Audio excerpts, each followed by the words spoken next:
What's going on, guys? It's the Dirt Bike Channel podcast. I'm your host, Kyle Brotherson. And today we're going to be talking about racing. Now, I know what you're thinking. You're like, Kyle, why are you going to be talking about racing? Because you don't even race. Like, you haven't entered a single race on your dirt bike. And I say, hey, you're not wrong. But guess what? I'm going to bring on one of my good friends, Dustin Ferguson. Actually, Dustin was my assistant for about a year. He was handling a bunch of emails for me and doing a bunch of different things for me as far as website stuff and emails and all the different things we were doing. Dustin's a really good guy. He's actually been he's younger than I am, but he's been riding dirt bikes longer than me. As you're going to find out in this podcast, he started riding bikes as a young tyke. And so he's got like two or three times the amount of experience or at least the amount of years riding dirt bikes as I do. And one thing that we definitely share in common is just a passion for the sport. Love the sport. We love the different things that it has brought to us as far as mental fortitude and physical challenges and just helping us to know that we can do hard things. It's something that we talk about on the podcast often, for sure, which everybody knows. Well, not everybody knows. If you've been listening for a while, you know that. So before I get into that and start a conversation with Dustin, I just want to say, hey, if you want to support this podcast or support the YouTube channel, one of the best ways you can do it is using my links to Rocky Mountain ATV. You can find those links on my website at dirtbikechannel.com. You can go there and it says Shop Rocky Mountain ATV. You just click on that, and then that puts a cookie in your browser, and then you go to Rocky Mountain ATV. You buy anything they sell, and it helps to support Dirt Bike Channel. You can also find them in the YouTube, in the descriptions of the YouTube videos and in the show notes for this podcast. So use my links to Rocky Mountain ATV. They are the best. If you can't beat them, join them, and that's what I've done. So I buy all my dirt bike related stuff, or basically everything I can from those guys because they're so amazing. So use that link for Rocky Mountain ATV, and that would help to support the podcast and the YouTube channel. So now let's go to the conversation here with Dustin. Well, Dustin, thanks for coming on. It's been a minute since we've been able to chat. We used to get to chat weekly, but now we don't get to chat as much. So how you been hanging in? Doing well. Yeah, it's absolutely good to chat again, and looking forward to hanging out today. Yeah. Well, and I follow your social media too, and you've in addition to racing and riding and racing dirt bikes, which is a huge thing for you, you also have been doing some mountain biking too, right? Talk about that a little bit.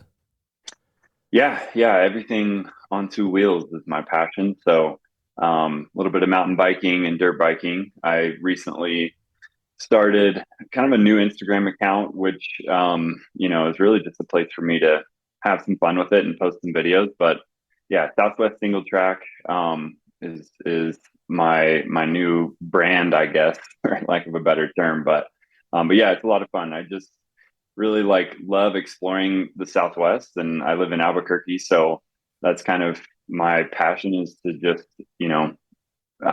ride and enjoy the local trails and all that, New Mexico and the rest of the Southwest has to offer, whether that's on a dirt bike or a mountain bike. So yeah, I love it all. When did you get into dirt bikes? Like approximately what age for the viewers or listeners here? Yeah. So I got my first dirt bike when I was 4 years old. So I had the classic PW50 that had training wheels on it. My dad is a farmer, so he had, I don't think you could just order something from, Rocky Mountain ATV like you can in you could in the 90s. So I think my dad just built some training wheels for it and threw me on that PW50, and I just fell in love with dirt bikes ever since then. So I've been on two wheels for a long, long time. That probably explains why you're such a better rider than me, because even though you're younger than me, you've been at this for longer. I always have to give myself grace because I'm I'm 41, but I really only got a dirt bike when I turned 30, so it's been 11 years. And then the first couple of years, I was hardly riding at all. So I feel like I'm 9 years in. You're more like, what, 25 years in? Is that about what you are? Yeah, I'm 32 years old. So yeah, about 28 years, I guess, if you do the math. You're three times as far into this as I am.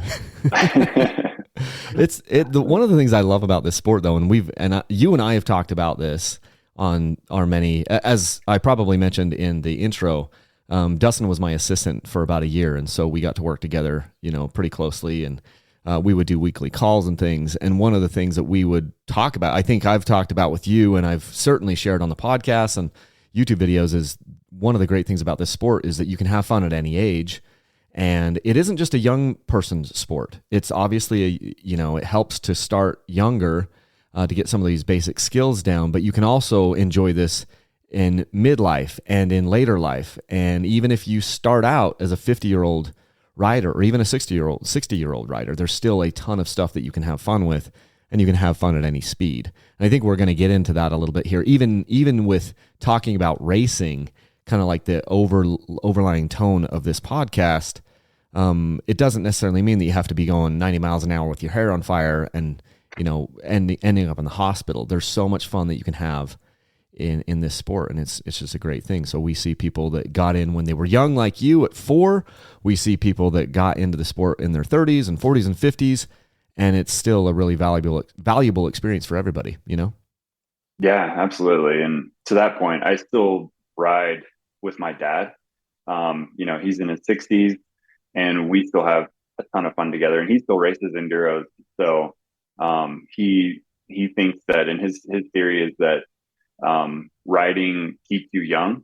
Even with like the little bumps and bruises and injuries you get along the way, he thinks that it has the opposite effect, that it keeps them young. So yeah, absolutely. You can have fun at any age and enter the sport at any age too. So I totally agree. Yeah. I feel like if you're staying active, that's a big part of just staying young. I was just talking to my dad about this yesterday. We were shrink wrapping my boat and stuff, and he's 68, but he's very active. He's always moving around and keeping his mind going, and I think that's a big thing. It's one of the great things about the sport is, as things are coming at you on a motorcycle, especially on 2 wheels, whether you're on a street bike or a dirt bike, mountain bikes, things are coming at you so fast and you're making so many decisions that it just kind of forces your mind to stay sharp. And then obviously it's physically demanding, so it's keeping your body sharp. And also, so much of this, I think, is mindset. And if you get into this situation where you turn, I don't know, 30, 40, 50, and you're thinking, oh, I can't do this, and I used to be able to do this when I was younger. I think that's kind of like infectious. It gets into your psyche where you start to think like, I can't do it.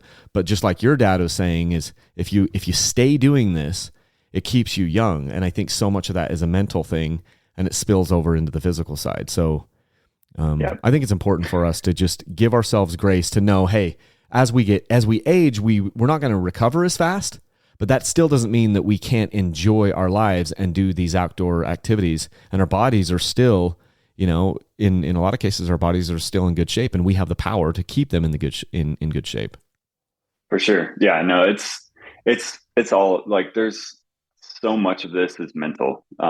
It's about just brain fortitude and mental sharpness, and I think that it has a lot to do with like you said, your mindset, and especially in racing too. And I know we'll get there, but we'll talk about it, but most of racing is mental, which is part of the reason I love it. Yeah. So what I know we're going to talk about some of these different disciplines and things that are out there in off-road dirt bikes. But what was it that kind of got you into racing? When did you start that? And what was the impetus or the motivation? Yeah. So like I said, I started riding when I was 4. I grew up on the farm, so we had, plenty of room to just ride around the house and things like that. My uncle and my dad built a motocross track on some land that they owned close to our house. So I grew up riding some of that, some moto. I never raced motocross, but I loved it all. And then we just around Texas started finding spots to, different private landowners who would let us ride on their land where they had, trails and things like that. So started getting into that as I got a little bit older. I was on an XR 100, and was a great bike for that time and for how old I was and my skill level, and decided that, like, I really want to start racing these enduros because my mom was vehemently opposed to us riding motocross. So my dad actually rode motocross growing up since he was, in his 20s. And when he had a son, was like, all right, I'm going to start riding moto with my son. And my mom put a stop to that, which I'm thankful for in a lot of ways because, probably kept my injuries to a minimum. But so I think I was 10 years old when I did my first enduro, and I was terrible at it. I was so scared. I had no idea what I was doing. I was on an XR 100, probably wasn't the best bike for that. But yeah, my first enduro was the Lone Star Enduro in Post, Texas. So we grew up, in West Texas. That was kind of the local like enduro series that I still ride to this day. So yeah, I have a crazy story about that too. I don't know if we want to get into it now or later, but let's jump. Enduro was. Let's jump into it now. So you're 10 years old on an XR 100. What happened? So I was on the very last row. So the way that enduros work is, your row 1 through whatever, however many riders there are, usually 4 riders per row, and they leave every minute. So I'm on the very last row, which they do that for spacing for dust, or what's the main reason why they have 4 people leave every minute? What's the idea there? Yeah. So yeah, just to give riders space and time to kind of, create a gap between, maybe a faster rider or a slower rider on the trail so that you're not all like, funneled, and also, avoid like bottlenecks. So yeah, that's kind of the main idea is you leave every minute. It also is a timing thing too, because you're timed based on the minute that you leave. So yeah, so I'm on the very last row, and behind you are what you call sweep riders. So these are guys who, work for the club that organizes the race usually, and they kind of come behind the last rider and just make sure everybody's, safe, make sure nobody's injured and left on the trail or lost, things like that. So I'm the slowest rider on the last row, and I'm just kind of, trying to follow along on this XR 100. It's really like sandy ground too. So this bike does not do well in the deep sand. Yeah. And I'm squirrely. I'm like all over the place. And I crash at one point into a cactus. Oh man. And I got a cactus thorn in my forearm, went super deep and broke off in my arm. Oh. So yeah, later on I had to get it removed, like surgically removed. But so I'm already hurting, and I'm already slow and scared, and I have no idea what I'm doing. And the sweep rider goes around me. So like now there's nobody behind me to like make sure I'm okay. Uh-oh. And I get lost onto the A trail. So another thing about enduros is they're usually split up by classes, like double A, or at least this is how they do it in Texas, double A, A, B, and C riders. So I was obviously like a C rider, and which is like a shorter course, and usually you'll ride a little bit of the same trail as the A and B riders, but then they'll split off. So A and B will split off onto like a harder section of trail. And I got off on the A and B section, and I was scared out of my mind. I just remember like crying, looking up like steep climbs, not knowing how I was going to get up, and just praying like, I have no, God, help me through this. I have no idea how I'm going to make it. And somehow like that little XR 100 made it through this A section of trail. And I finally get to a checkpoint, and there's some riders there, or some guys working the checkpoint, and they're like, "You have got to be lost. How did you even get here?" and they pointed me back to camp. But yeah, that was my first enduro. So not exactly getting off on the right foot. I hear stories like this all the time where people are out in these races, desert races or enduro races, and they're just saying like, please God help me through this. Yeah. And I'm like, and it's usually what it is people are like, oh, Kyle, you need to race. Let me share this story with you. This one time I was out there and it was the worst experience of my whole life, but you need to go do it. Yeah. There is sort of a, yeah, it's you, there's some sort of like pleasure in the punishment for some reason. I don't know why, but it's that feeling when you get done with the race that you're like, that was hard and I did it, and there's some sort of satisfaction in that feeling. Yeah, no, I get it. I get it. It's something I've heard from a lot of different people, and so it definitely is a thing. As many of the listeners know, I haven't yet done a race. I keep thinking, one of these times I'm going to do it. I'm going to enter a race. I've taken a lot of heat over the years for not racing, and that's the more I get pushed to do something, the more I kind of like put the brakes on. And I'm like, no, I'm not going to do it just because other people want me to, but. I hear a lot, like there's so many people that I value in my life that have done a lot of these races and it's hard. Like that's a big thing is people talk about how hard it is a lot of times mentally and physically, but then at the end of the day, they feel a big sense of accomplishment. And that's something I can totally respect is this sense of accomplishment where you know that you did something hard. And it's something that I'm constantly talking to my audience about and talking to my kids about and even telling myself as I can do hard things, And so that's definitely a big part of this, I think. Definitely. No, absolutely. And I think there's good reasons to race and good reasons not to race. And we've talked about this many times before. It's why I wanted to talk to you about racing because I knew your stance on it. But, for me, it's all about like putting a smile on your face when you're on two wheels. So whatever that is for you, whether it's racing or not, or just riding the trails and having fun, like, whatever's going to put a smile on your face, keep doing that.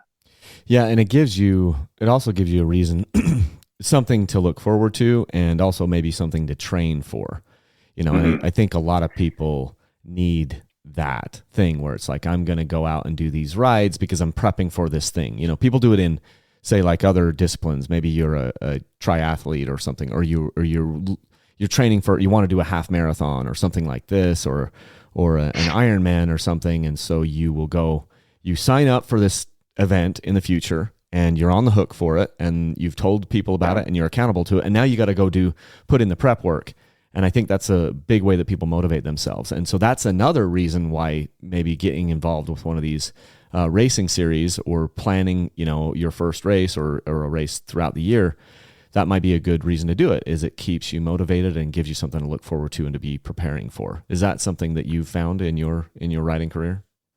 Yeah, it definitely has been, especially like as I've, gotten married and had little kids, like it's harder and harder to get out to a race.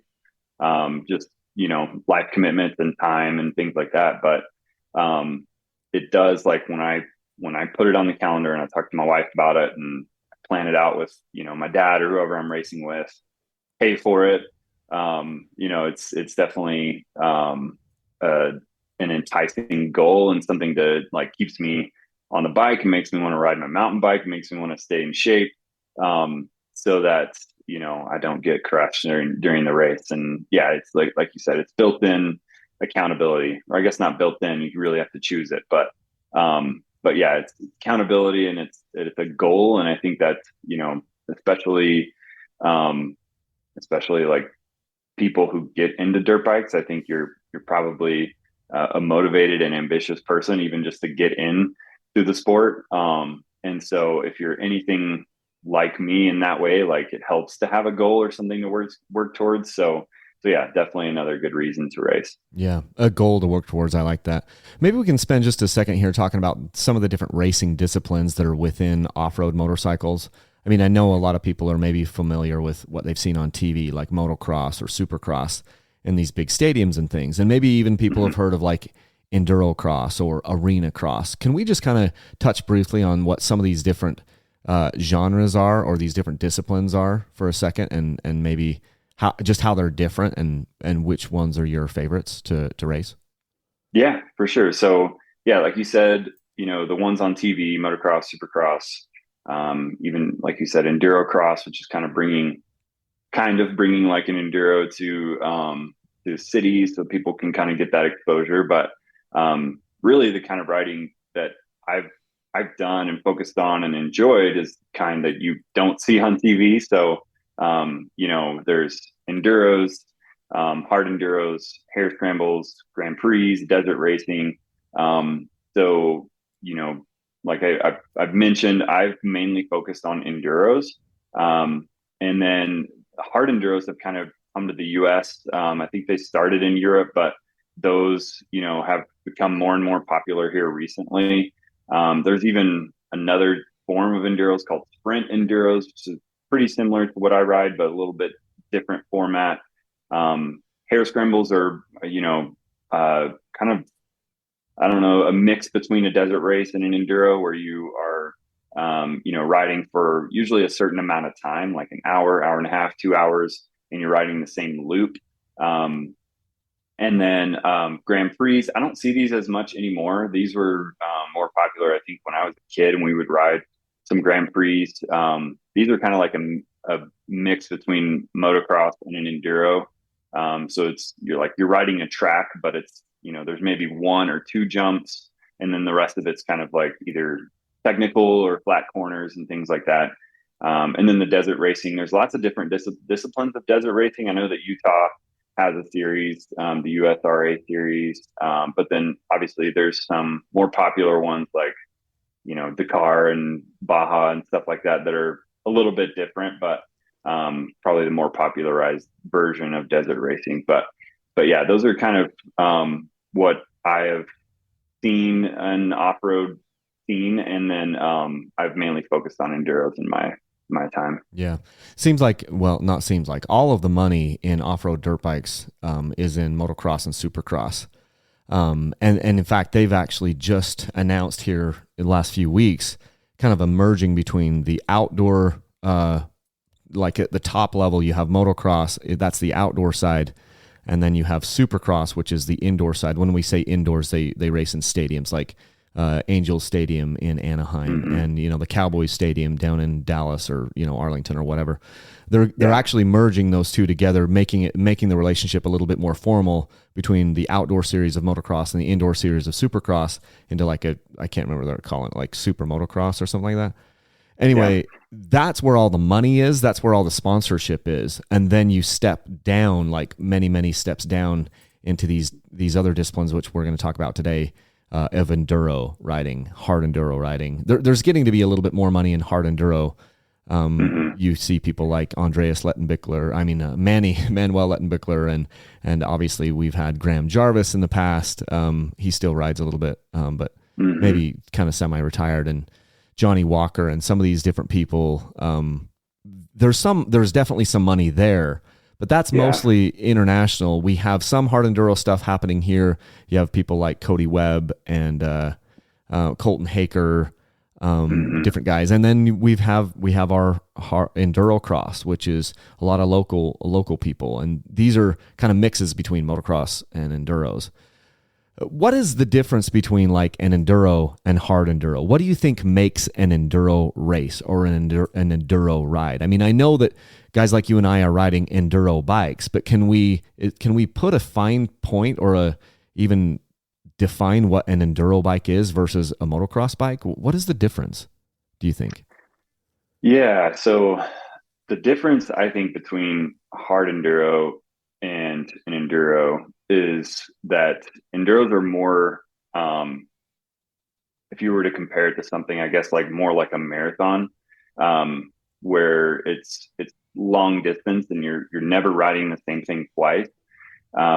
So they can be, between, I don't know, 50 and 100 miles that you're riding in a day, and varying terrain. So there's sometimes they're more desert, more deserty trails. Sometimes they're more technical. Sometimes they're rockier. Sometimes they're in the mountains, but sometimes they're more in creek beds and things like that. So the enduros are you get exposed to a lot in one day because you're riding so many miles, and it's all about speed in different sections of the trail. You're not always riding fast the whole time. But there's special tests or test sections across, those 100 miles or however long you're riding, where you're timed, and that's how you're scored. A hard enduro is basically taking the hardest sections of technical trail from an enduro, and that's basically the whole race. So they're meant to be, shorter in mileage, but probably harder in difficulty level, because you're riding rocky, steep ledges and climbing, you know, probably changing a lot more elevation than you would in just an enduro. And so they're meant to be more challenging from that standpoint, and just the technical aspect of it. Like you see on TV, like, the Erzberg enduro, that's a hard enduro where they have just like they have sections here and there where they're just, riding through the woods, more like single track trail that you and I would ride. But then there's like these impossible sections that really test and challenge your skill, and they're timed on those. So it's less about speed and more about like technique, and things like that. So that I think is the difference between the races. But you also asked about the bike. What did you kind of want to touch on with the bike? Yeah, I mean, what do you think makes an enduro bike? Because most of what is out there are the motocross bikes. If you walk into most of the showrooms, you're going to see, the major, Japanese brands. You've got Honda, Kawasaki, Yamaha, and then even Suzuki is still kind of there. You go into those places, you're mostly going to see motocross bikes, or supercross bike. Really, motocross bikes is what they're set up for. Off the showroom floor. And then if you go to other dealers, you might see some KTMs, Husqvarnas, Sherco, Gas, Beta. Those are, they offer more of these enduro style bikes. And what would you say makes the difference between a motocross bike and an enduro bike? Because I have my thoughts about what makes them different, but I just wanted to know if you had a thought about what makes a motocross bike versus what makes an enduro bike. Yeah, I definitely want to hear your thoughts on it too. But just off the top of my head, I think gearing is probably like the biggest thing, where it's more wide ratio gearing when it comes to an enduro bike. Usually, they're going to have 6 speeds. An 18-inch rear wheel is pretty standard on all enduro bikes. They might come with like handguards or a skid plate if you're getting like a KTM or Husky, something like that, and other like minor things here and there. But I think the main thing is probably the gearing that separates an enduro bike from a motocross bike. And then suspension. Yeah, I think suspension is usually set up from the factory to be softer, more plush, to handle rocks and roots and rough trail, rather than handle big hits from a triple or something like that from a motocross bike. So those would be the differentiators. I don't know if you want to add any, or if you think there's anything else. I would say yes, because I think you're right. I would first go with suspension. I think I would just flip-flop it. In my opinion, I think suspension is a big thing, because if you're going to do any of these enduros or hard enduros, you've got to have suspension that's softer, that can absorb more of this stuff. Because in these different types of disciplines, we're going to hit hard edges, and we're going to hit things at slower speeds, but we don't want to bounce off of them. In motocross or supercross, a lot of the suspension is very, very stiff, because they know you're going to be in 3rd gear, 4th gear, possibly even 5th gear, hitting some of these big things, and you're going to need a lot of hold up on the bike, because there's going to be so much energy transmitted through the tires and up through the suspension into the frame of the motor, or the frame of the bike. In enduro, we're typically going slower. We're most of the time in enduro riding, we're 3rd gear and under. Obviously, in desert racing, it can be fast, and that's where if you were just going to take a motocross bike straight off the showroom floor, maybe your best discipline to go race would be desert racing. Because typically speaking, your speeds are going to be a little bit higher, but then you're going to run into sections where it's maybe more technical and you're going to be bouncing all over the place. So suspension, I would say, is softer on an enduro bike. The next thing, gearing, yes. A lot of times in a motocross bike, you're going to have a close ratio 5-speed gearbox, and you're going to be shifting a lot if you're out doing these enduros. And obviously sometimes on a motocross bike, your first gear is going to be really high. It's going to feel like it's too high for a lot of the stuff that you're going to encounter in an enduro or a hard enduro situation. And why is that a problem? Well, it's a problem because you may stall the bike. And that brings me to my third point and the final one, which is it's hard for me to really say that it is an enduro or / hard enduro bike unless they give it in a 2-stroke offering. And this is where Honda, Yamaha, Kawasaki, and Suzuki, I don't believe they make a hard enduro bike. And the reason why is because they're all 4-strokes. In the motocross world, that genre of racing, they went to 4-strokes kind of in the early 2000s, they kind of started to migrate away from it in the late 1990s. And then by the mid 2010s or whatever, or the mid 2000s, that 2004 to 2008, everything started to shift to 4-strokes in motocross. And that is a problem in off-road racing because those bikes tend to stall so much more easily than a 2-stroke. I know it's counterintuitive for a lot of people out there. But if you have a 2-stroke, the RPMs can be lower and the bike can stay running much, much more easily. And so you're not going to stall it. And so if you look at these top races or these hard enduro races like the Ayresburg that you mentioned and some of these like really, really hard races that happen in these circuits, the people who are winning those are on 2-strokes. Now, obviously in endurocross, it's a little bit different. The only place where it's basic, your podium is filled with 2-strokes is in hard enduro, where it's really, really technical stuff. So I would say if we're going to talk about enduro stuff, where we're the weekend warriors, I like 2-strokes and 4-strokes, but I feel like if I have a 4-stroke bike, I feel it's more of a desert bike.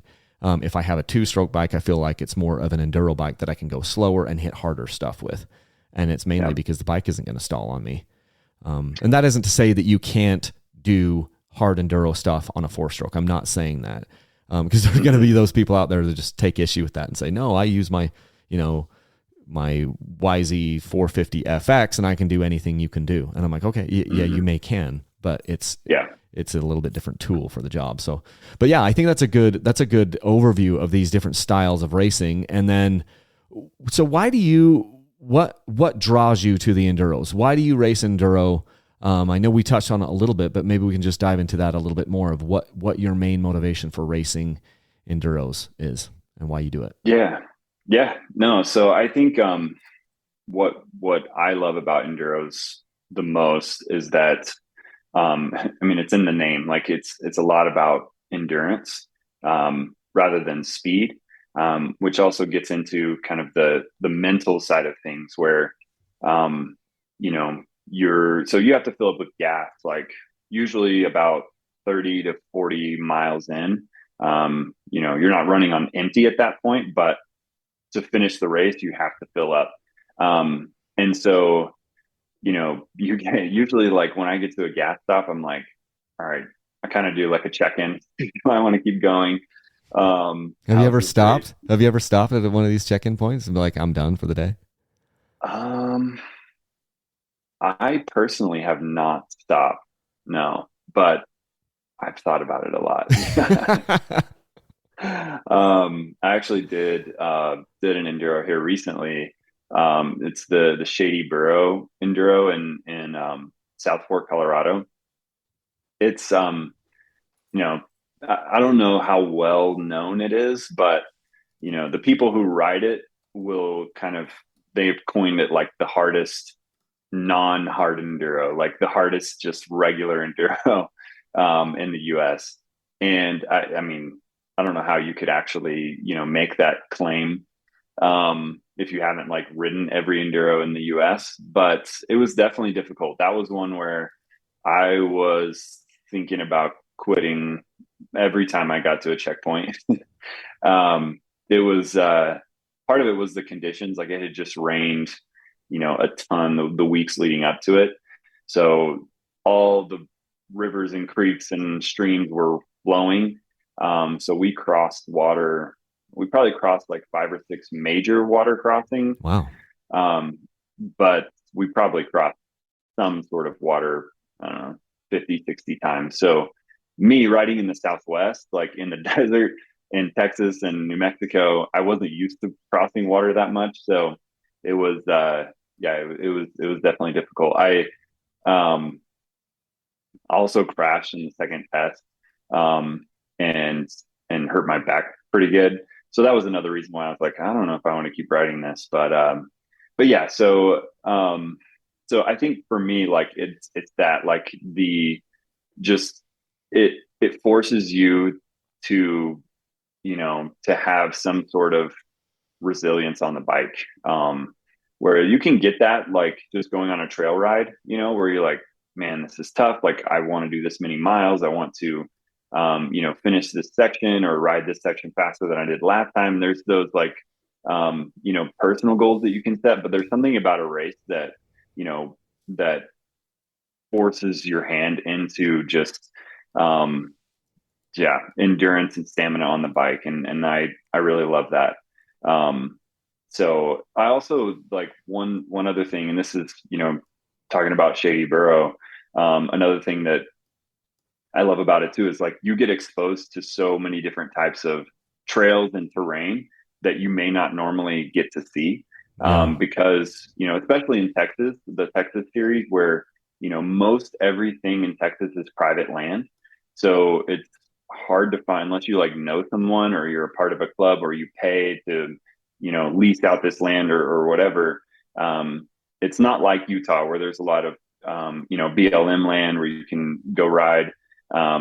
So that's what I also love about, those races too, is like you get exposed to so many, and in those, 50 to 90 miles, like you're riding sand whoops, you're riding creek beds, you're riding rocky, technical uphills, you're on, fast straightaway sections. There's so much like that can be packed into that I love. And you never know what it's going to be. You don't get like a track preview. There's no way you could like, go, do a track walk because it's way too long. So, I like the unpredictability of it and just like, that in itself brings a challenge that's fun to me. Well, I think you hit the nail on the head in one of the things you said, which is for many people getting involved with some sort of a race series is pretty much the only way you're going to ride your motorcycle, because in huge swaths of this country, there's basically no public land. It's all private. You would think that in a place like Texas, you would be able to ride a lot of places. And I'm sure there are. Texas is a major, major place. But if you live in some of these areas, you might not have anything that is public land within 4 or 5 hours from you. Even this race that you're talking about, that was up in near South Fork, Colorado. I'm just Googling this. This is a 4.5 hour drive from you, for you from being in Albuquerque. And so oftentimes we have to drive a lot. I get a lot of people that will email me and say, oh man, it's so, you live in this great place where you have so many trails you can ride. What's it like to just be able to ride anywhere, anytime? And they forget that everywhere I'm riding is anywhere between an hour and 4 hours one way to drive to these places. I technically can ride kind of right by my house within just a couple of minutes, but most of the time I don't, because I don't want to ride there. I want to ride these other places and go to these and see some of this new stuff. And so if you get involved, you buy a dirt bike and you're on anywhere on the East Coast of the country or in many, many, many places in this nation, you're not going to be able to ride that unless you get involved with some of these series. And then because you pay for it, they get the permits, they work with private landowners, and they set up these courses. And I think that's amazing. It's something that I didn't get into because where I live here in Utah, I grew up in Utah and I knew some of these places to go ride. And then as I started to build my skill level, you kind of build your repertoire of these different places you can go. And I haven't had to do that. I've been able to I haven't had to get involved with a racing series in order to ride. I can ride my heart's content, till my heart's content without having to get involved in one of these series. But I definitely know that if I lived in other areas of the country, I would 100% be racing, because that kind of dictates where and when you can ride. And just like you said, some of these courses, I hear about it all the time. Like people in my inbox today, I had a couple different people talking to me about these events that happen locally. One was in Virginia, one was in California that I had this morning in my inbox, and the people are just ranting and raving about how amazing these events are and how much fun it is to go ride these areas. And a ton of that is just exposure, being able to see some of these areas. So I'm sure in the different races that you've done over the years, you've been exposed to different trail systems or just different pieces of land that you never would have been able to race any other way. Am I right on that? Yeah, no, absolutely. And even that race, Shady Burrow and South Fork, the week leading up to the race, like they were still unsure if the Forest Service was going to approve it. So like they sent an email out, I think, to everybody who registered like on Monday, and the race was on Saturday and Sunday. That they were like, all right, the race is on, so it's like it's getting harder and harder too to ride some of the best parts of the country, like California and Colorado, where they're trying to lock down, just access to motorized bikes like we ride. And I think there's something to be said about like the organizers and the race promoters and those people who are working hard to, maintain access and keep, those trails and those riding areas open for us. So, and I know it's not just racing. There's other groups that are doing the same thing. Like I know we've talked about, and I think you've had on your podcast, Blue Ribbon Coalition, and people like that who are doing the same work. But I think there's a lot to be said when, a race is I don't think they make a lot of money on enduros, because it's a lot of time and effort and money that they spend to put on those races. But I do think it's definitely like, I appreciate the work that they're doing, and I want to keep supporting those groups and clubs and organizers who are putting on those races and making sure that, some of the best places to ride in our country are kept open for us. Yeah. Maybe this is a good spot to kind of segue a little bit and have you kind of explain how these races are organized and maybe what some of the rules are. Because this is, I think, a big interest. It's a big interest to me and maybe a lot of other people. They may not have been exposed to an enduro. So how's it set up? What are some of the rules and how does it get organized? Yeah.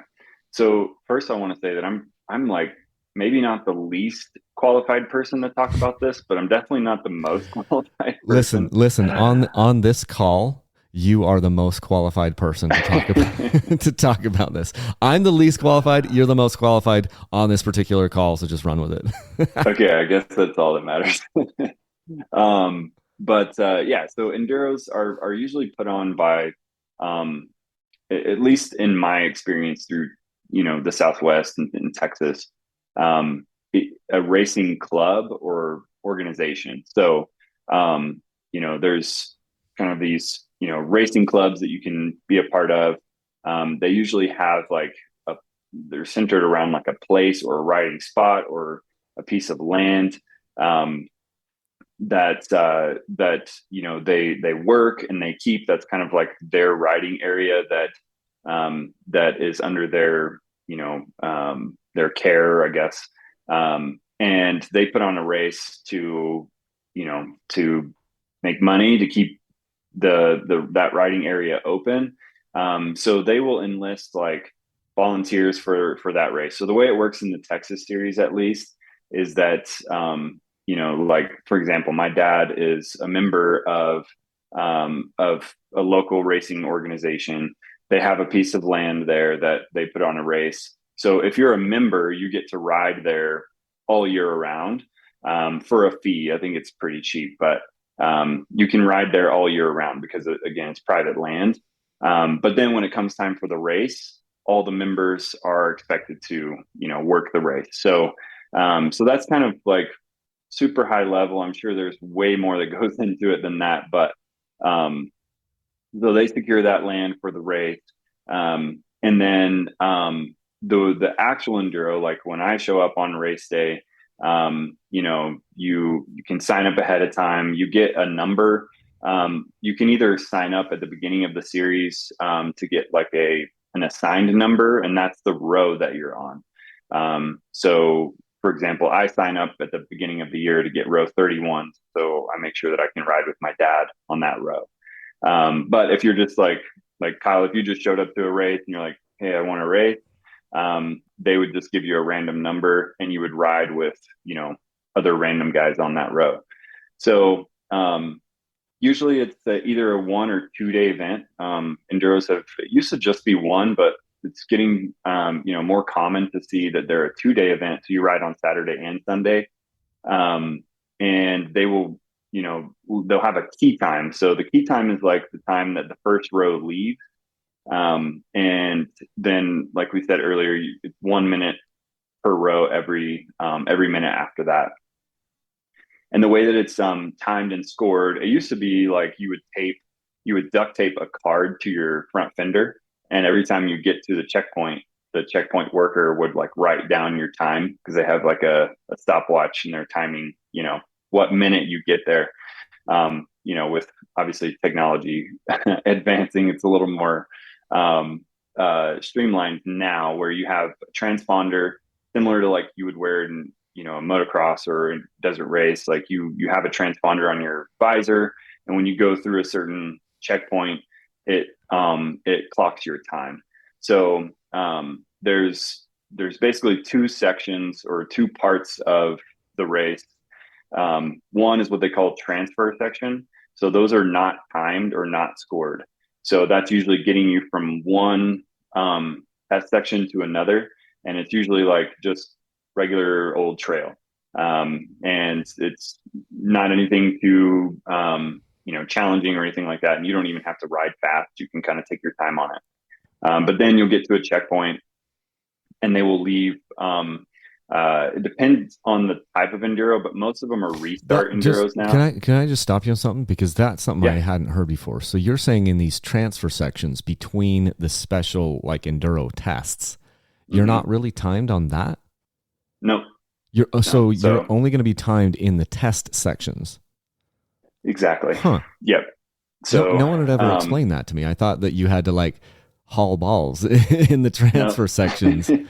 Huh. No. So yeah, it's interesting, like the way that enduros have kind of evolved over the years. You used to be timed on transfer sections, but it wasn't timed on speed. It was more so timed on like you had to stay on your minute. So there was an expected time that like row 31 was supposed to get to this checkpoint, and you had to ride, like they would have mile per hour limits on each transfer section. And you would have to ride that certain miles per hour to stay on your minute. So we used to have like computers, like everybody who rode enduros had a trail computer. And it would tell you, like some of them were, if you got the more expensive ones, they would tell you like speed up or slow down. They have like an up arrow or a down arrow to show like you're going too fast, you're going too slow, to stay on your minute. And you would get penalized if you got there too early. But I haven't ridden an enduro like that since I was a teenager. So those are kind of in the past, but now it's, you're just timed on those special tests. So when you get to the checkpoint, they clock you in. When you get to the next checkpoint, they clock you out. And then at the end of the race, your test sections are just combined into one time. And then whoever in your class or in your group has the fastest time, then you're ranked and scored on that. So you're not actually like, it's not bar to bar racing. You're not like racing the guy next to you. You're just racing time. That's pretty cool. That's one of the best explanations I've heard of it. So thank you for that. I learned something there. Yeah, they're pretty cool. They've evolved a lot. And even now, like there's different types. So there's like different formats, I think is what they call it. So a restart enduro is what I just explained. So when you get to the next start of a test, you have to wait until it's time for your row to leave. So again, you're kind of waiting for your row to leave on a certain minute. But then there's a newer format where you are, what is it called? I'm blanking on the word right now. I just wrote it. That's what Shady Burrow was, what the format was called. But when you get to the next checkpoint, that you can just leave whenever you want. So you can take a break if you want, refuel, get some water, food or whatever. and wait a little bit, or if you're just ready to ride, you can just keep going once you get to the next check. Huh. That's very interesting.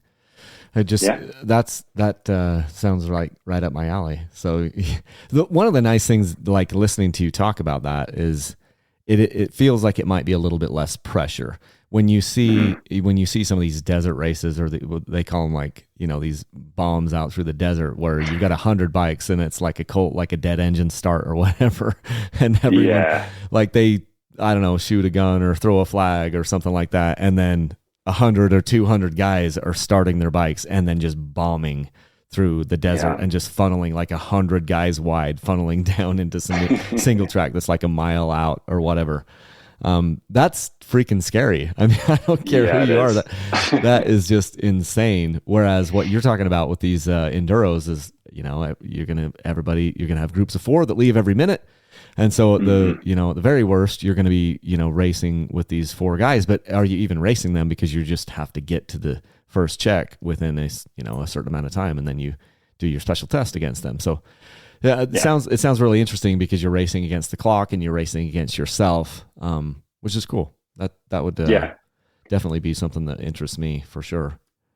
It is cool. And one thing I like about it, as opposed to like those desert races that you're talking about, is, you don't even know how you're doing until the end of the race. You get back to your truck or your camper or whatever, and you're like, you can, like, you used to just have to wait until all the scorecards got back, and you go like look on this board and they would all be pinned up. Now you can like look on, depending on what product they're using to score the race, you can just look it up on your phone and see how you did. So that's another part that I like too, is like, I think that's another part of the mental game, is like you're making mistakes throughout the race. And you have the potential to just like be like, crap, I'm doing terrible, but you really don't know how you're doing. So I like that too. It's like, it really is a race against yourself, because you have no idea who's in your class or who's not in your class. So you're racing, doing the best you can.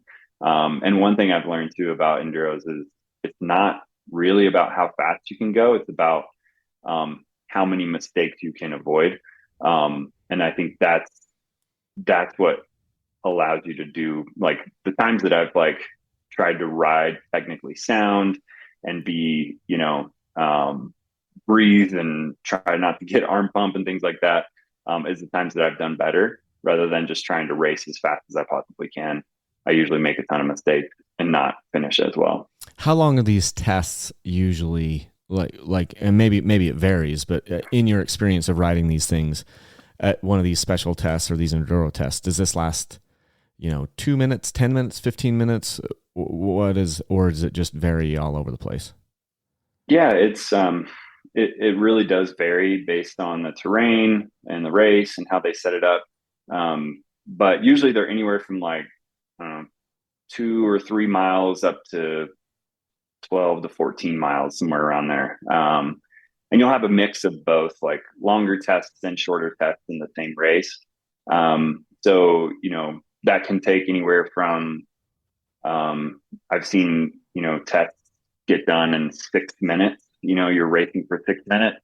And I've seen some be as long as 45 minutes. So wow. It just depends on, that section of trail, how technical it is, how, difficult it is. Sometimes you get in a more technical section and you get in a bottleneck and you're having to navigate people, and that slows your time down. So yeah, it just depends on the race and the terrain. Yeah, that's pretty interesting. I mean, over the years, and like I said at the beginning of the podcast, I've taken a lot of heat for not racing. So I can see a ton of reasons why people do race, and some really good virtues about doing it. Being able to get out, having something planned on the schedule, and having a goal to work towards, and then being able to go into some of these places that you would never be able to ride ever before. The main things that have kind of kept me out of the racing scene are, number one, I'm an introvert. I didn't even realize this until later in life, the last few years, but I don't love crowds. Typically speaking, what happens with me is I see a bunch of people moving one way, and then I just typically go the other way. That's just how I've been in my life. And so that's been a hurdling, like a stumbling block for me. And then just being, going and being in the same place of 100 or 500 or different, these different riders. That's one of the biggest reasons it's kept me from doing desert races, is just all the people and all the dust. But I feel like what you're explaining, what you're describing with these enduros, it would be definitely mitigated. You wouldn't be as big of a dust issue, I mean, I ride in groups of anywhere from 2 to 5, sometimes 8 people, and man, out here in the West, it can get pretty dang dusty. Even if you're just following one bike, you can come back and you've inhaled like a pound of dirt, So, and then I see some of these desert races or whatever, where guys are it's just, you can't see the entire time. You're just sucking dust the entire time. And that it doesn't sound fun to me, but I feel like this enduro format would definitely mitigate some of that. And then another reason why I've been hesitant to race, and I want to get your take on this, because this is something that I think you'd have a unique perspective on. I feel like one of the reasons why I haven't had as many injuries as maybe a lot of people is I don't push super hard. It seems like if you're in a race situation, you've got a little bit extra pressure on yourself. Maybe you're bar to bar with somebody, or maybe you've worked on this, skill or this thing for so long, and now you're going to push yourself maybe a little bit out of your comfort zone. And while I do agree that in order for us to grow, we have to ride on the edge, but what do you, I feel like the more you're racing, the more probability that you're going to push hard enough where you're going to get injured.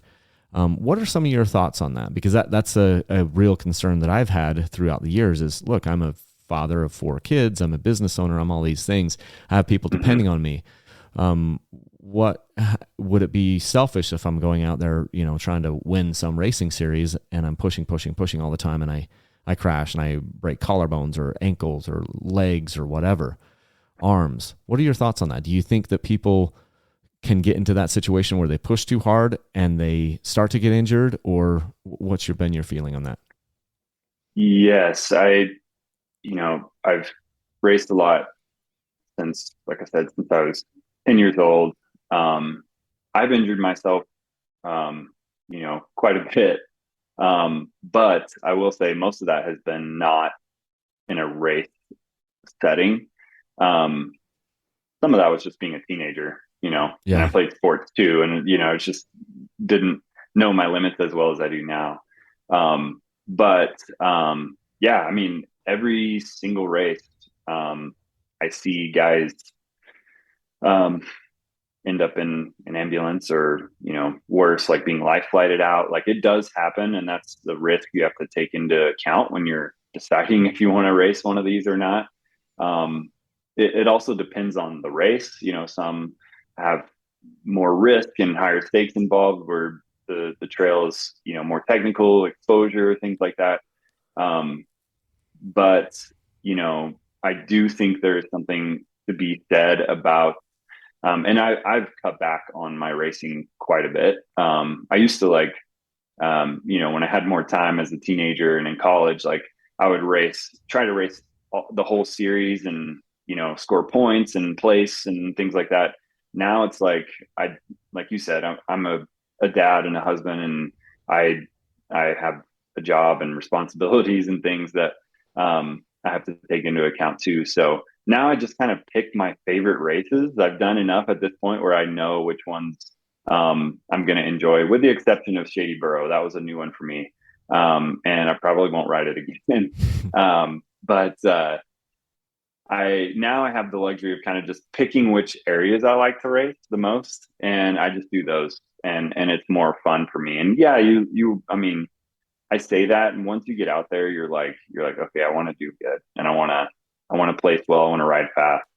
Because you just want, like, part of it too is like, the competition aspect of it, where you want to see how you stack up against other people, which is always fun. But yeah, the risk of injury is definitely always there, and I think that's why I also said, now I think I know my limits better, and I know what makes you faster, and that sometimes is riding smoother rather than faster, and avoiding mistakes, rather than riding on the edge and making a big mistake. And that's probably also a reason why I don't do like hare scrambles and desert races. Where there's a bunch here in New Mexico that I could ride, and I've thought about it, and maybe I will one day. But that's why I like enduros. Is you can kind of pace yourself. You're not balls to the wall like the whole time.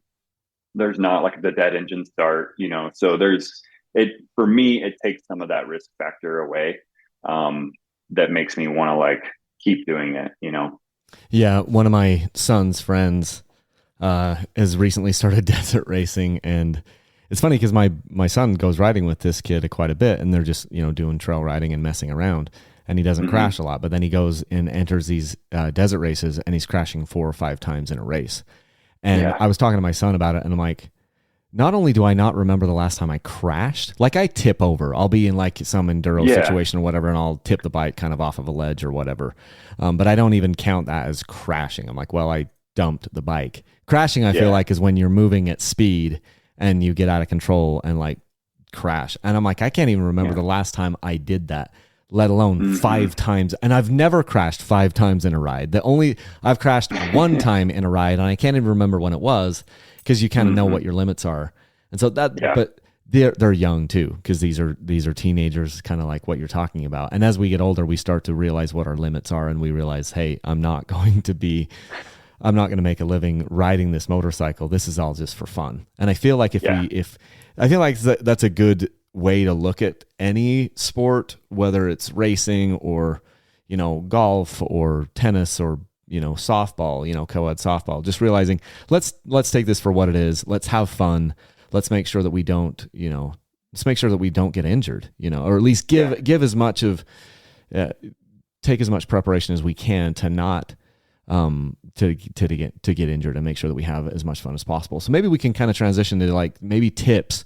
If there's somebody out there Mm-hmm. listening to this that wants to get into racing for the first time, Kyle, right here. So what are some of the things that you'd want to think about? Like maybe what are some of the rules or regulations? Do you need to be involved? You need to, sign up with some race organizations. What does fitness look like? Bike preparation, types of bikes that might be good. Can we kind of transition into that a little bit? Yeah, for sure. So, yeah, I would say the main thing is know what type of race you want to do and what you're getting into. Usually, they used to not be very good, but race series have, their websites have gotten better. So usually you can find like their rules on the website. You just, Google your local enduro series or hare scrambles or whatever you're wanting to do, and really familiarize yourself with the rules. If you know someone who does those races, talking to someone personally and asking their advice is the best option.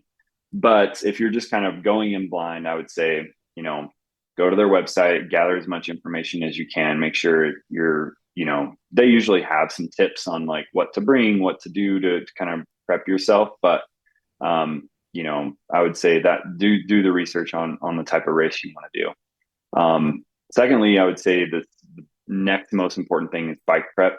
Um, so for me, riding enduros, I will never run anything other than bib mooses, because you can't. I mean, if you get a flat in a race, like your day's over, and you just spent all that time and all that money and work getting out to the race, and then one puncture and your day's over. And if you're in a test section, you don't have time to fix it, or I guess you can, but your day is pretty much over at that point. So if you're going to ride an enduro, or I would even say desert race or hare scramble, get bib mooses. That's the number one thing. Um, it's a little bit expensive up front. It's it's a heck of a time getting them in your tire, but That's the it's worst worth it part. for The sure. worst part is Oh installing my it. gosh, I just put some in my new bike last week, and it's not fun. Um, but but yeah, so I would say that's the biggest thing. Another thing too is hand guards. That is a must. You're going to be, whether you're in the desert or not, like you're going to be hitting something with your hands and your levers, and so you want to make sure and protect those. I've ridden both flag style hand guards and wraparounds. I prefer the wraparounds because, like, I in an enduro once, I dumped it over in a corner, and they were just like the KTM stock flag handguards, and they broke. So I was like, okay, I think I need to go back to the wraparound. So that's what I prefer. Um, I would say other things are like, you normally in an enduro you don't need like an oversized gas tank, because like I said, they do have gas stops, usually between like 30 and 40 miles. So you don't normally need that, but make sure you bring extra gas to the race, because you will need it on your gas stop. Usually they require spark arresters. So I would say if you don't have a spark arrestor, that's another important thing. A lot of races will test your spark arrestor to make sure, it's in compliance before they'll even allow you to race. So definitely make sure that's on before you go, or you'll waste your weekend. Other things are kind of secondary. Those are the main things, like obviously protective parts.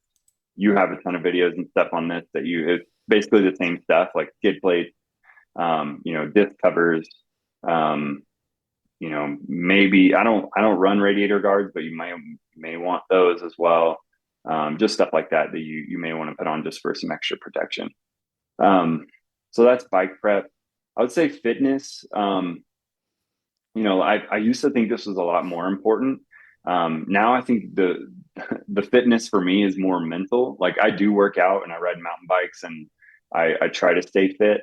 And leading up to a race, I'll do, more than I usually do to try to get in better shape. But the big things for me have been, once you get to the race, like, or leading up to the race, hydration is a big one. It's like I compared Enduro to a marathon. Like, you don't want to go into race weekend being dehydrated or eating like crap. Like, you want to kind of eat clean leading up to the race. Hydrate really well, like 3 days in advance. Start, chugging water, taking electrolytes, stuff like that, because your body works off of the previous day's hydration. So you want to make sure that you're doing that leading up to the race. That's the worst thing is getting dehydrated in a race, and I've done that before. And then like once you're actually racing, I would say the biggest thing is like breathing, remembering to breathe. There's so many times where like I forget to breathe and I pump up and I get tight and my heart rate goes up. So that helps me a ton. It's just like remembering to take like breaths through my nose. That prevents arm pump, prevents you from cramping up, those kinds of things. But other than that, like, I'm not a fitness expert. I'm not going to tell anybody how to get fit. But I just try to do some weights and some cardio of some sort, all the time, but especially leading up to the race. You want to make sure that you're not coming straight off the couch, eating pizza every day. So that's kind of the baseline stuff. As far as your bike goes, like the type of bike, if you're wanting to get into enduros, it just depends on your preference. I've ridden both 4-stroke and 2-stroke in enduros, and I've liked them both for different reasons. I rode my 4-stroke in Colorado, and I wish I had had a 2-stroke because it was so technical and rocky.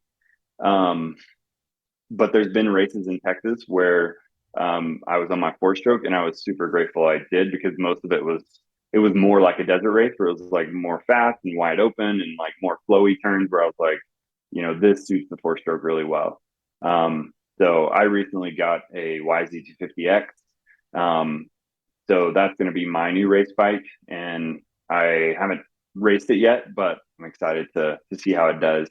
I think 2-strokes are probably more common when you go to a race, but I'm actually seeing like a resurgence of 4-strokes lately. So you can ride anything. I mean, KTM's and the European bikes have their trail bikes pretty dialed. If you get a trail specific bike, you're probably going to be okay if you do kind of the spark arrestor and handguard thing I was talking about. But yeah, other than that, it's up to your preference. So I think that covers everything. Yeah. Something you said in there, I just wanted to reiterate. You were talking about fitness, and cardio versus like weights and things. So here's been my experience. I started doing more cardio. I got a rowing machine back in, I don't know, it was 2015, 2016 or something. And I rode a lot on that. I did millions of meters, like almost 6 million meters, hard because I have another machine too. And so it's hard to know, but I did at least 4 million meters on the rowing machine, if not 5. And that was really good, and it helped to get my cardiovascular in shape, up to snuff. And I did get faster. I had better endurance and things on the bike. Well, then this year, the goal was to gain some muscle. I just wanted to gain some muscle throughout my body, and so I've just been doing. I got one of these tonal machines. You've probably seen them on TV. I'm like, I'm either got to go to the gym or I'm going to get this home gym or whatever. So I got this tonal. Yeah.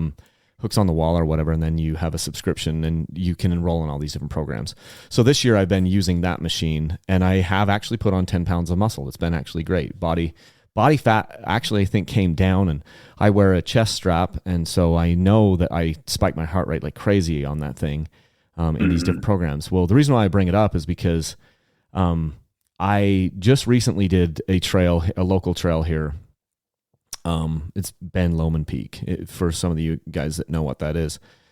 Well, there's a section as you're climbing that thing. There's a section at the top where it's kind of like there's one. You can either do a bunch of switchbacks at the very, very top, or you can go up this one little section that's just kind of straight up, and it's rocky and whatever. And there's a stupid little spot up there that I had never actually cleaned. I'd never I would get up to that spot, and then we would stop, and I would catch my breath and make sure that my heart rate was down, and then I would try to do this like little enduro section at the end. Yeah. And I had neber been able to. I was always getting hung up on this certain section, and I would just be like, I'd get the bike hung up in 2 different spots.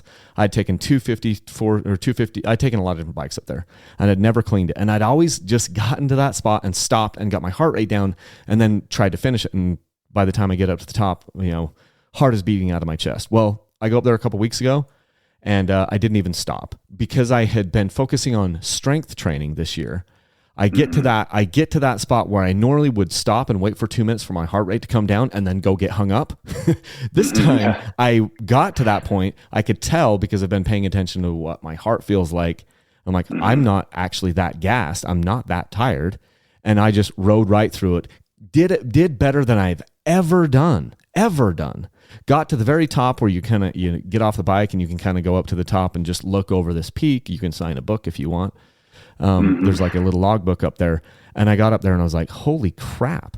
Like, that was the easiest I've ever climbed this whole section. And I've ridden less this year than I have in a lot of years because I've had a lot of personal issues going on. And so I'm sitting there going, I've ridden less. My cardiovascular, I haven't done like any grueling rowing machine workouts for like 8 months, maybe 9 months, 10 months. And I've been riding less, but because I've focused more on the weights this year, I did better in that section than ever before. And it was a really big, it meant a lot to me because I'm like, oh, dang, I think I'm doing the right thing. So I think there needs to be a good mix of cardio versus weights, depending on what your body composition is. And I have a smaller frame guy, and I'm moving these bikes around there 250 pounds. And I was 160 pounds. And now I'm 170 pounds, and it's probably more like 13 pounds of muscle because I think I dropped a little bit of weight and then put it back on. So I spent 10 months putting on 10 pounds of muscle, and that has made a little bit of a difference in my riding. And so I think what everybody needs to kind of look at where they're at, look at their body composition, look at their age, and make a decision. Do you need to cut some weight? Do you need to gain some weight? And for me, I felt like I needed to gain some muscle weight in order to feel better on the bike and maybe use a little bit less energy. So that's been kind of cool this year. Yeah, that's awesome. It's definitely both, right? Like, I think you need like the strength training and the cardio. But I actually saw a post on this the other day. Do you follow Enduro Method? I don't. Okay. It's like a Enduro like training program. I think they have a gym, but then they also do like some online training stuff as well. I recently came across Enduro Method. I subscribed to their email. I think it was in their email. They talked about muscular endurance.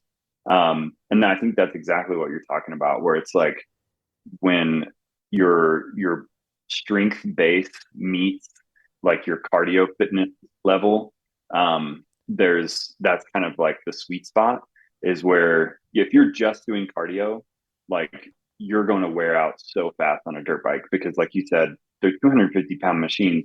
I think a lot of people underestimate that. You just kind of sit down and twist the throttle, but there's so. I mean, when you finish a long ride, your whole freaking body is sore, like muscles you didn't even know you had, right? And so, like, you're using everything you have to muscle that bike around. So you can't just do cardio.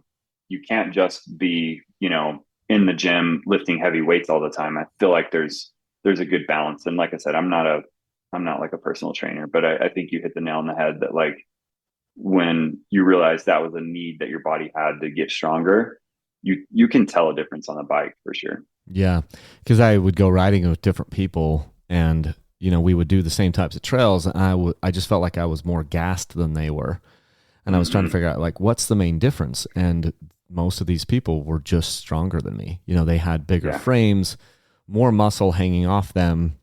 Not that they're super muscle bound, but I mean, if I'm 160 and you're 190 and you're not like fat, that means you've got, a lot of extra muscle, and that's going to make it so that it's easier for you to do these things. And so if I can get, 30% stronger, and I definitely think that I am, maybe now this year, 30% stronger than what I was before, and gaining 10 pounds or something, I feel like that's been a good thing, and it's motivating for me. And I want to continue to just do a little bit more, maybe gain another 5, 6, 7 pounds of muscle and just see how that feels.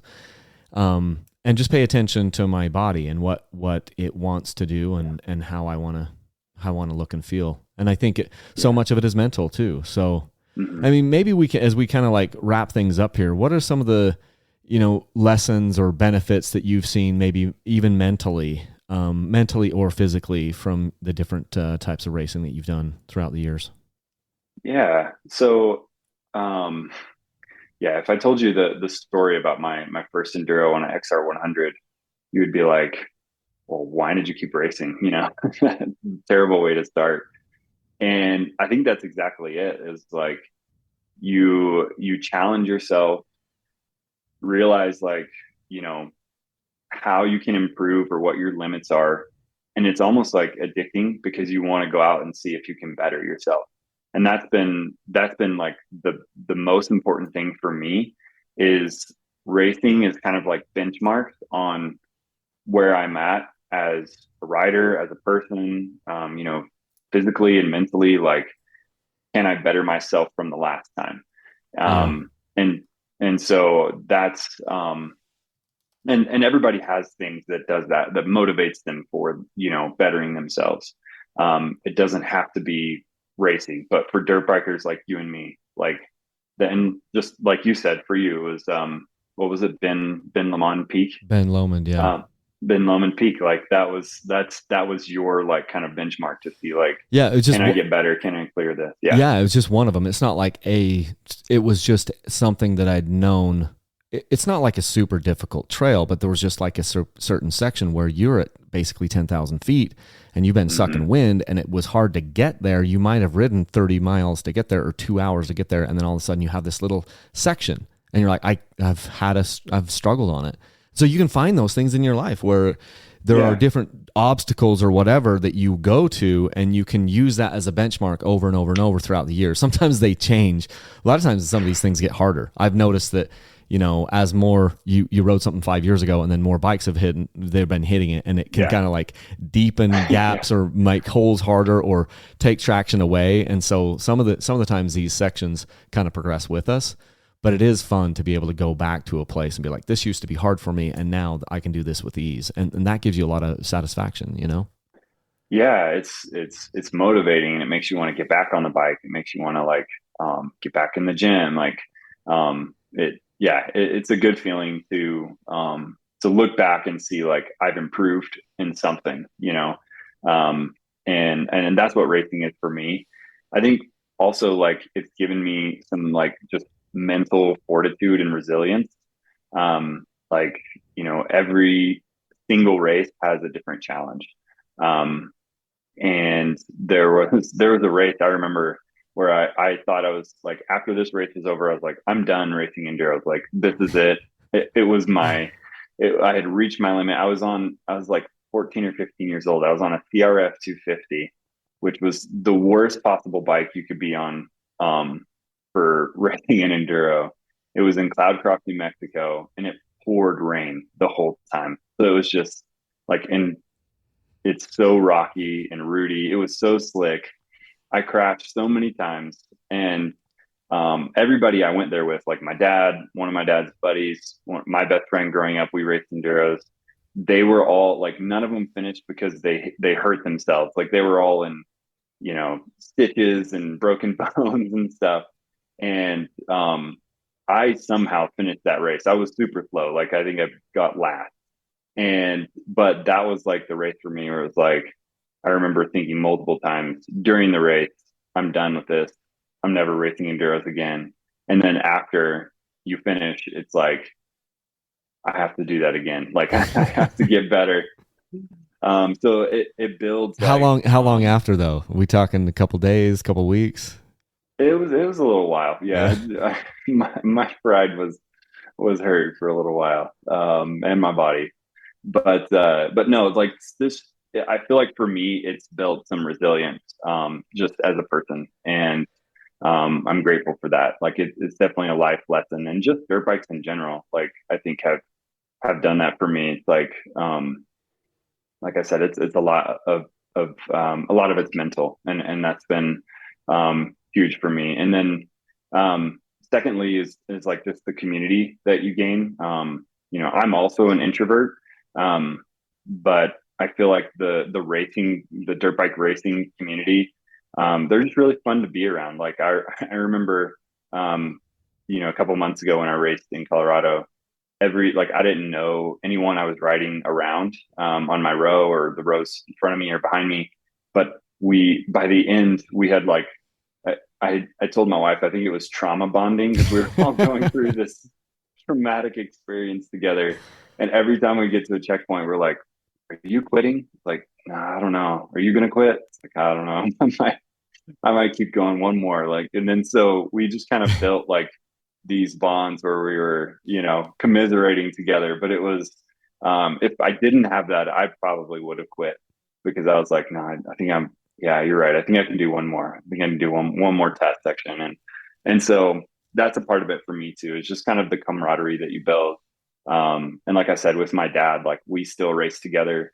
And that's been a bonding experience for us, just being able to share the joy of dirt bikes with each other, spend that time together as a father and son, out doing something fun, challenging ourselves, commiserating together when it's hard, and just having that time together. So those would be the reasons why I think, I want to keep racing and things that I've learned. Well, that's good. You've done as good of job, as admirable of a job as anyone to like convince me to do my first race. So I think it's got to be an enduro. I kept thinking like it's going to be a desert race just because it'd be terrain that I'm familiar with. I would just let everybody go, and then I would just go eat dust for 4 hours in 100 miles. But like the enduro scene, that sounds like more up my alley. So for sure. Yeah. And like I said, racing's not for everybody. I don't think, everybody has to race to enjoy dirt biking. I totally understand your reasons for not racing. But for me, it's been a lot of fun. And like I said, I'm not the most qualified person to talk about enduros, but it's been fun chatting and getting just, it's always fun bench racing, just talking about dirt bikes in general. So yeah, let me know, Kyle. We'll go ride an enduro together. Well, we need to. It's funny too, because one of the other reasons I've held off so long is I took the first early years of YouTube. I was reading so many comments, and I would get so many people just blasting me for not racing. And it's funny because there are some people within our sport, especially the vocal people on social media, that basically say you don't know anything if you've never raced. So it didn't matter. It didn't matter if I had 5, 6, 7, 8, 10 years of experience in riding dirt bikes. It didn't matter that I'd owned 60, 70 different motorcycles and put thousands of hours on them. I could even be talking about just some handguard or whatever, which I feel like I'm pretty, qualified to talk about handguards or whatever. And they'd be like, yeah, but you don't race, so your opinion is invalid. And I've had so much of that, it's just kind of calloused me against it. And I've had like this F you attitude. I'm like, okay, everyone wants me to race. So I'm like, the more you push me, the more I dig in my heels. But I've gotten over the last couple of years, I've kind of gotten over my ego of that. And I'm like, I'm going to end up doing a race, and it's not because everyone's been begging me to do. It's just because I want to try something new. It's just like in motocross. In the last year, a little over a year, I've gone and done several different days at a motocross track, and I've had a lot of fun. And prior to that, I wasn't doing that because a lot of it was fear. Just like, I don't want to get around, a bunch of other riders and then I crash and then they run me over, or somebody, crashes right in front of me and then I hit them. And like, I'm just better if I stay away from all these people. That's kind of what my mindset was. And then now I've gotten to a point in my riding where I'm like, I want to do some of these different disciplines to get different exposure, and I can learn stuff every time. So I'll go out on the motocross track, and I've taken, a Honda, and I've taken a Sherco and KTMs, and I'm learning stuff every time in all these different disciplines. And so now I'm warming up to this idea. Like, I want to maybe go do an enduro race, not because everyone else wants me to race, but because I want to have the experience of it and see what I can learn from it. And so I'm warming up to that a lot. So yeah, no, I totally get that. In your position, yeah, I totally understand. I think, like you said, it's always fun to experience something new and challenge yourself. Like for me, I feel like the next one would be to do like a hare scramble or a desert race. That is, like you said, it's the reason I haven't is because of fear. Because I'm the same way. I'll watch, like Josh Knight. I'll watch his YouTube videos where they just like, there's these huge starts and there's hundreds of bikes, and yeah, that scares the crap out of me. But it probably would be good to stretch myself a little bit and learn and ride a different discipline. So I think it's always fun to progress to the next thing. Yeah. One of the best, I have a buddy named Scott. We haven't talked for a minute, but he gave me a good reason for wanting to do an enduro. He's like, a desert race. He's like, it's like doing a big trail ride that you don't have to think anything of. He's like, the course is set up, and they have arrows pointing where you're supposed to go. And he's like, and they have obstacles marked. Because you mentioned at the beginning, you don't get to do like a pre-run of the race. And he's like, they will have obstacles marked for you. So you see these signs, and it's like, if it's, a one, I don't know what it is, but it's like, if it's a minor obstacle, there'll be one little danger sign. If it's a more of an obstacle, there'll be two. And then there might be three. So he's like, you see these things coming up, and so like, oh crap, I better gear down, slow down, get on the binders, because they've marked out some of these dangers. Whereas if you're just on a regular trail ride, you don't really know what's coming up. Yeah. And so he's like, so there are some good reasons to do these different things. And eventually I will end up doing an enduro, and I'll do a desert race, and who knows, maybe a hare scramble. I don't know if I'll ever do a motocross race, but you never know. So. Yeah. Well, thank you. Thank you so much for joining me. This has been really, really helpful. And I'm sure that a lot of the listeners have learned some stuff, and it's just fun. It's fun to catch up with you and get your perspective on this stuff. Definitely. It's been fun. I really appreciate you, having me on. And, it's always fun to chat dirt bikes. So, anytime I get to do that, I'm jumping at the opportunity. Awesome. Okay. Thanks, Dustin. All right. We'll Thanks, talk to you later. Bye.